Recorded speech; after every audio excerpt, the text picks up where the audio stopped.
ओम ब्रह्मणे नमः। ओम ब्रह्मणे नमः। ओम ब्रह्मणे नमः। सेनापति का राजमहल में ही अपना कक्ष था। महल के पीछे राज्य के सैनिक छावनियों में रहते थे। सेनापति प्रत्येक शाम सेना छावनी से होकर महाराज देवदत्त को लेकर सैर सपाटे के लिए कुछ सैनिकों के साथ निकला करता था, इसलिए उस पर आक्रमण करना इतना आसान नहीं था।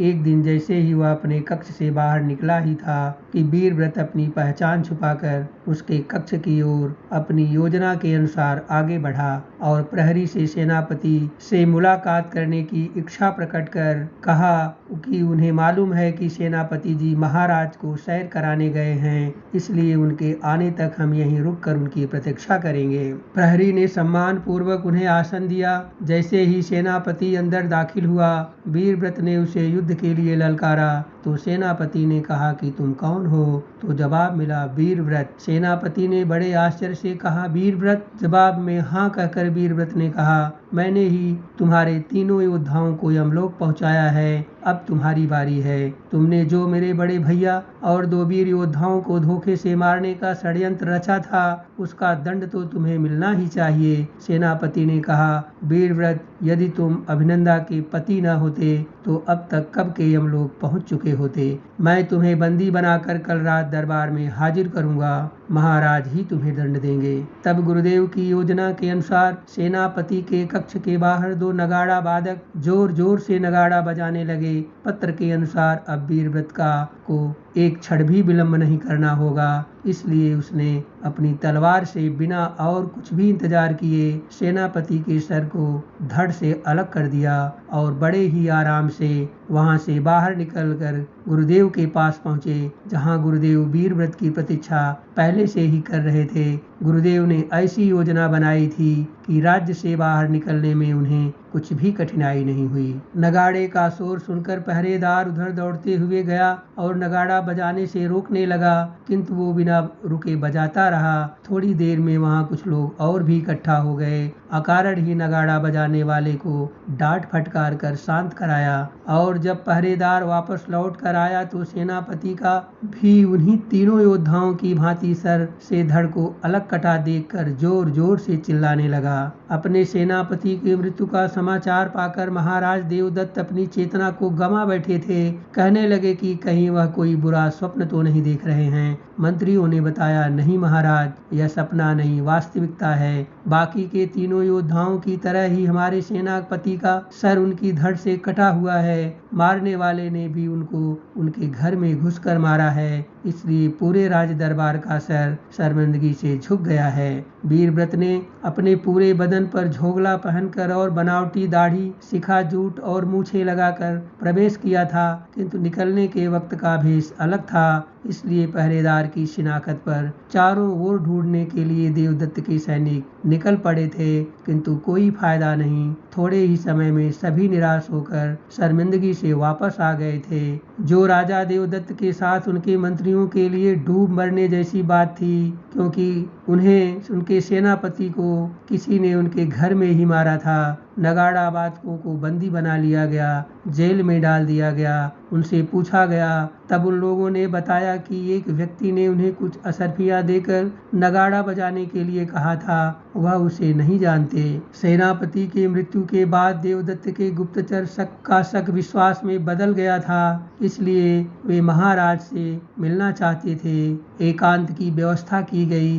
गुप्तचर ने कहा महाराज जरा गौर फरमाइए, धर्मव्रत और उनके 2 साथियों को हमारे जिन 3 योद्धाओं ने मारा था वे क्रमशः मारे गए हैं और अब सेनापति की मृत्यु हमारे शक को पुख्ता करती है कि यह उसी का बदला हो सकता है, क्योंकि हमारी चिंता और बेचैनी राजमाता ज्ञाना को बहुत राज आ रही है, जो कि इसे जश्न के रूप में मना रही हैं। हमारा दुर्दिन उनका खास दिन हो रहा है और हमें यह नहीं भूलना चाहिए कि गुरुदेव ने धर्मव्रत और अपने 2 योद्धाओं की मृत्यु पर अपना शक जाहिर किया था। शायद उन्होंने ही इसका बदला लिया होगा। हमने बहुत बारीकी से उसे पता लगाने की कोशिश की है, किंतु कोई बात निकल कर नहीं आई है। बस केवल उनके व्यवहारों से ऐसा महसूस किया जा सकता है। गुरुदेव को समय काल के क्षणों के शुभ और अशुभ का अच्छा ज्ञान था। कौन सा काम कब करना है, इसका अनुमान हमेशा उनका सटीक हुआ करता था। इसलिए उन्होंने राजा देवदत्त की जन्म कुंडली की गणना कर रखी थी। इस वक्त ग्रह गोचर की प्रतिकूलता के कारण उसका कुदिन ही चल रहा था, जो विषम चुनौतियों से भरा हुआ। राहु केतु की स्थिति उसके मान मर्दन का योग बना रही थी। वहीं ग्रहों की अनुकूलता के कारण वीरव्रत की मान प्रतिष्ठा बढ़ने का आसार था, और हुआ भी वही। सुबह होते ही देवदत्त के राज्य को एक सुदूर दक्षिण प्रांत का महाअभिमानी राजा भानु प्रताप, जो विश्व फतह को निकला था, आकर घेर लिया था। अब महाराजा देवदत्त को या तो उसकी अधीनता स्वीकार करनी थी, नहीं तो स्वाधीनता और सम्मान के लिए उससे युद्ध करना था। भानु प्रताप के मन पर विश्व विजय की सनक सवार थी। किसी भी राज्य को पूरे 7 दिन तक घेर कर खड़ा रहता था, चुनौती देता था। यदि कोई प्रतिक्रिया नहीं आई तो उसे हारा हुआ मानकर अपने दूत के साथ एक संधि पत्र भेजकर उसे अपने अधीन करके आगे बढ़ जाता था। इस तरह से छोटे छोटे राज्यों के राजाओं पर मानसिक विजय पाकर उसे बड़ा गर्व होता था, जो उसकी बुरी आदत बन चुकी थी। देवदत्त के राज्य को भानु प्रताप द्वारा घेरे जाने की खबर ने गुरुदेव की चिंता को बढ़ा दिया था। वो जानते थे कि अगली बारी उनके ही राज्य की है। यदि देवदत्त ने समर्पण कर दिया तो उन्हें भी समर्पण करना ही होगा, क्योंकि महाराज आयुध को चुनौती देना उसके बस की बात नहीं थी। वह उसके ही समान सामर्थ्यवान थे। अंतर सिर्फ इतना था कि महाराज आयुध एक नीतिवान दयावान राजा थे, और प्रताप भानु अति विश्वासी, अहंकारी और दयालु कम था। गुरुदेव ने राजमाता से कहा कि देवदत्त के राज्य को राजा भानु प्रताप ने चारों तरफ से घेर रखा है। उनका सेनापति हमारे द्वारा मारा जा चुका है। उनका आत्मविश्वास कमजोर हो चुका है। अब तक 12 पहर बीत गए हैं, उन्होंने कोई भी प्रतिक्रिया नहीं की है। यदि उन्होंने समर्पण कर दिया तो यह हमारे लिए भी ठीक नहीं होगा। ऐसे में हमारे प्रति अपने क्रूर व्यवहार और कृत्य को यदि वो स्मरण करेंगे तो उनकी हिम्मत हमसे सहायता लेने की भी नहीं होगी। अतः एक दानेदार दुश्मन की तरह यह वक्त उनकी रक्षा करने का है। यदि वो अपने स्वाभिमान की रक्षा करना चाहते हों तो हमें उनके लिए युद्ध करना चाहिए। राजमाता ने कहा, गुरुदेव आपका हर वाक्य मेरे लिए शास्त्र में लिखे हुए वाक्य के समान है। आप रणनीति बनाइए, मैं तैयार हूँ। सुना है भानु प्रताप के पास अपार सैन्य बल है। गुरुदेव ने कहा, युद्ध कभी भी सिर्फ बल से ही नहीं जीता जा सकता, उसके लिए सही रणनीति आवश्यक होती है। यदि सही रणनीति से युद्ध लड़ा गया तो स्वाभिमान दोनों राज्यों का बच जाएगा, अन्यथा उसके सामने दीनता स्वीकार करना एक समझौता तो है ही। उसका प्रयास केवल छोटे छोटे राजाओं को तौहीन करने का है, अपना प्रभुत्व जमाने का है। कमजोर राजाओं को जो युद्ध करने में सक्षम नहीं है,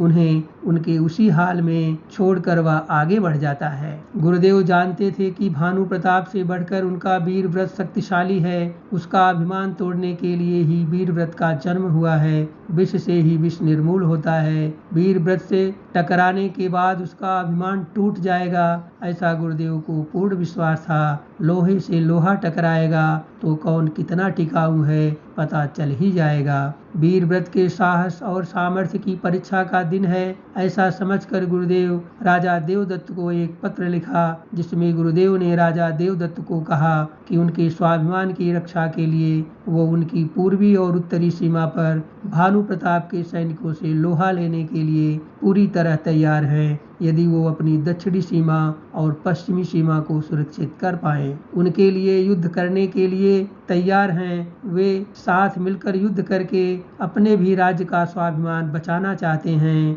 पत्र के जवाब में देवदत्त ने गुरुदेव को बहुत बहुत धन्यवाद देते हुए उनकी रणनीति की सराहना की और इस मुसीबत की घड़ी में उनके सहयोग के लिए सदैव ऋणी होने की बात भी कही। फिर गुरुदेव बिना देर किए हुए वीरव्रत और सेनापति को लेकर अपनी सैन्य शक्ति की समीक्षा की और युद्ध के लिए निकल पड़े। ओम